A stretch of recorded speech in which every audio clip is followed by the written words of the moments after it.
What's going on, boys? It's your boy J Palms, the second YouTube video.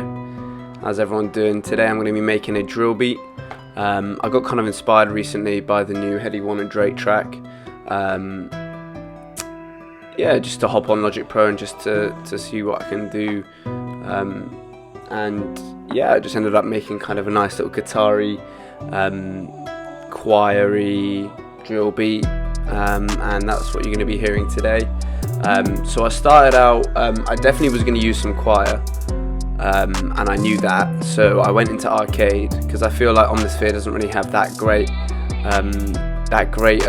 choir sounds, and arcade offers quite a lot in that regard. So I went with arcade, found a really nice choir preset, started laying down a little melody here, and then I bounced it out. I played with the pitch a little bit. Here I'm just putting in a nice little simple EQ, and often with vocals I like to take out the lows, because you never need low end in vocals. You might need like mid lows for like male vocals once in a while, but with female vocals like I'm using here and the choir sounds, you want it quite airy in the mix, you want it kind of in the higher end, so I'll cut out those lows and boost the mid highs a little bit. And so yeah, here I've just bounced it out. And I was listening to this loop and I just thought, yeah, I think a guitar would go really nicely over this. So I opened up Omnisphere, found a nice little plucky guitar, and just started playing in some notes here. And often my thought process when I'm doing MIDI rolls like this is I don't usually have kind of a great idea of what it's going to sound like until I've started putting in the first little bit. So after the sort of fourth or fifth note, I kind of generally know where I'm going to go with that particular MIDI roll.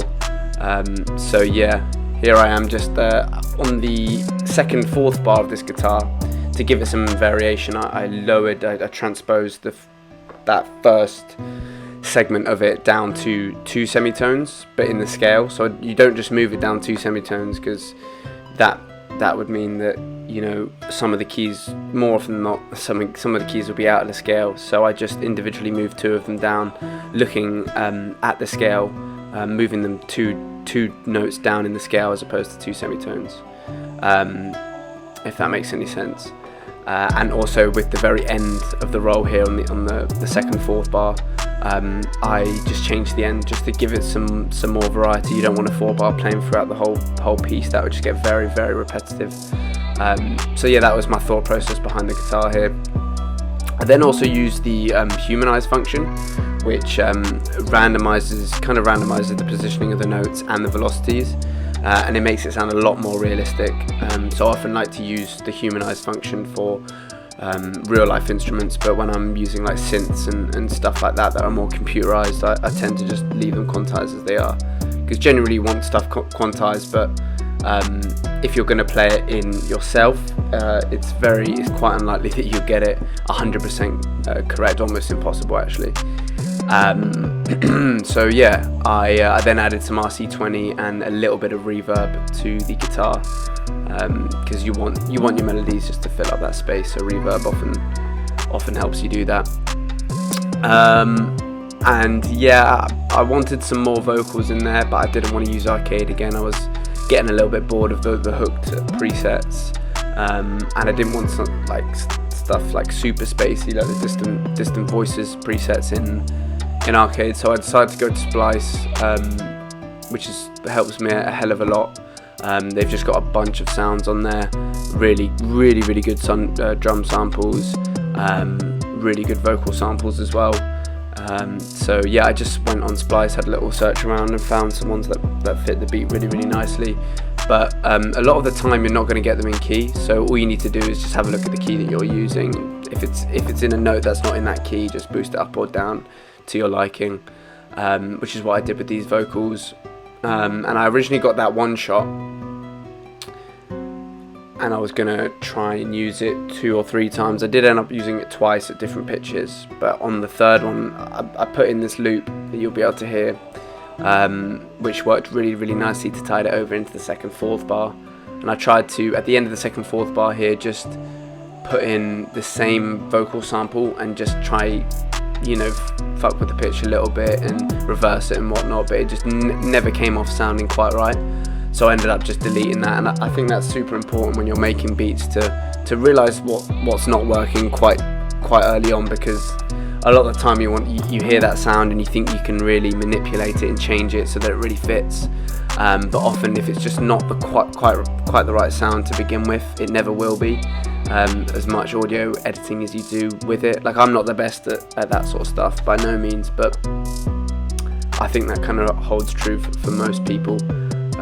So yeah, I just got rid of that sample after trying to make it work for the last like 10 minutes. I've been lit and put this one in, which I thought worked quite nicely. It sounded a bit more like a soul sample, maybe something that like Kanye would use or something. And so yeah, that's basically it for the melody. I pan the vocals as well.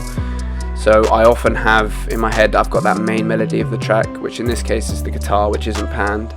And that's kind of like the solid foundation for the rest of the melodies to play off of. And the vocals I pan to the right, and the choir I pan to the left, just to give it a nice even stereo image. And so here I'm doing the snares, and one of the biggest telltales in telling whether a song is a drill or a trap song is the drum patterns. Drum patterns being much less conventional, more unorthodox, with delayed snares, that stereotypical bouncy hi-hat pattern, and sliding 808s, sliding basses, which you can often find in trap, but they're nowhere near as prevalent as they are in the drill genre. So I made sure to add all of those elements into my drums. And often I find with drill tracks I can often overdo the hats, because I quite like to really kind of add quite a lot of rolls in my hi-hats usually.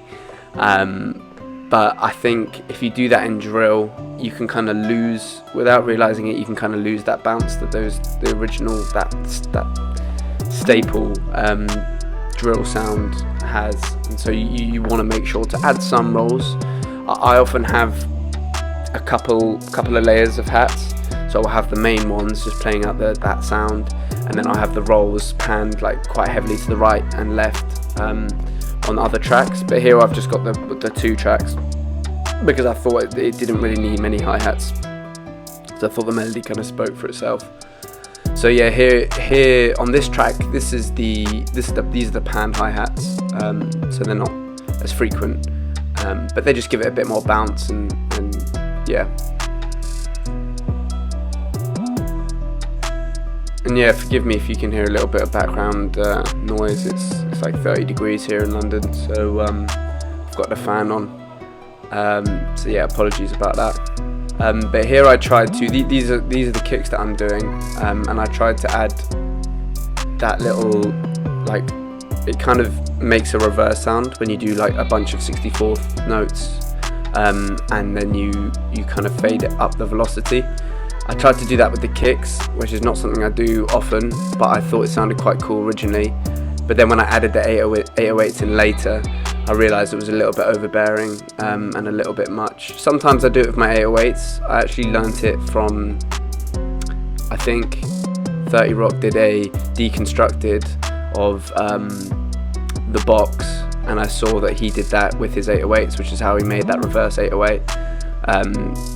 Which, yeah, I quite like to use that, but I did it in the kicks in this instance, and it just didn't work. And I don't, with slides, with me having the slides and 808s in the 808 section already, I thought that the reverse would just, you don't need it at that point. If you've got quite a lot of slides in, it gets a bit much. So yeah.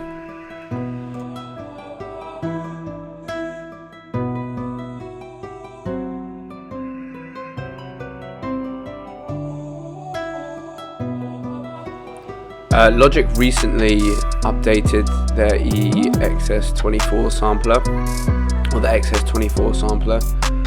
It was super outdated and quite annoying, and now they've got the new like multi-sampler thing, which I find really, really, really good. Because before, whenever I put my 808s in to slide them and stuff, it would make me it would like force me to save it, and I would never open the XS24 sampler going, oh, I'm going to use that same 808 that I used 3 months ago, and know it by the name that I saved it by. I thought the saving thing was just very pointless, and now they've just got a sampler where you just stick in the sound that you want to use, and it will stretch it across the notes that you select. And I think it's a great feature, and I'm using it here to do the slides. It's quite easy. You just go onto the mod matrix and add in the slide feature to one of the to the mod matrix, and it's super easy. You can change the amount of time that it glides as well, which is something the old one provided, but it was much more complicated than I think it needed to be, and this one's nice and simple. They also brought in a new like drum sequencer, but I'm so used to just plugging everything into the Ultra Beat that I just still use that. But I think I'm going to try and use it in the future, because it does seem, whenever I watch anything in FL Studio, the drum sequencer does look pretty efficient, so I think I might give that a go.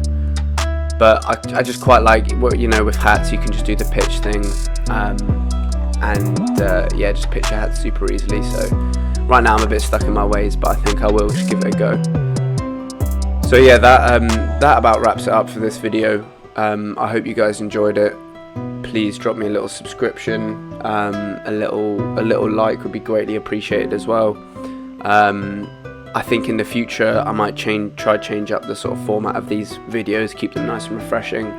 Just let me know if you like the format that I've got now, or any tips you might have, because again, this is literally my second video I've ever edited. So yeah, with that being said, guys, thank you very much for watching, and have a nice day.